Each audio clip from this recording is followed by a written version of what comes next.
So ang kachika po natin ngayong gabi ay siya pa rin, si Isa Calzado. Isa. Thanks, Mike.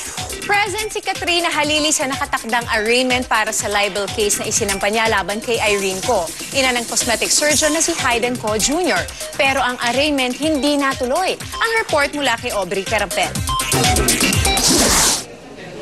Dumalo sa hearing si Katrina Halili, pero no-show ang inireklamo niyang si Irene Co, ina ni Hayden Co Jr. Paliwanag ng abogado ni Mrs. Co sa korte, hindi niya pinapunta ang kliyente dahil mayroon pa raw silang pending motion for judicial redetermination of probable cause na inihain sa korte kaya hindi raw dapat matuloy ang arraignment.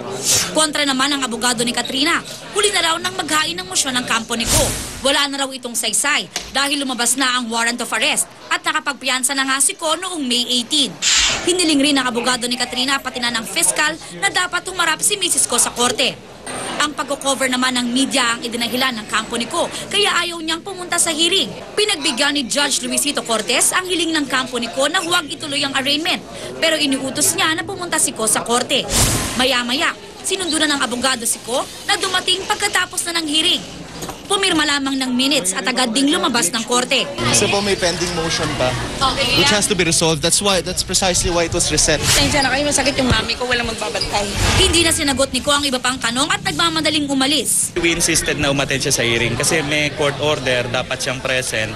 Hindi naman kasi po pwede yung may gusto kang ihilingin sa court and yet ayaw mong pumasok sa courtroom.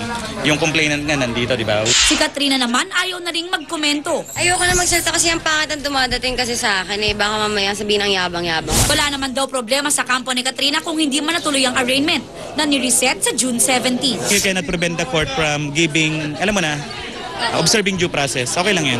Okay. Pero happy kami kasi dati nang may determination ng probable cause, dati nang may warrant, okay na sa amin yun. Aubrey Carampel, nakatutok, 24 oras.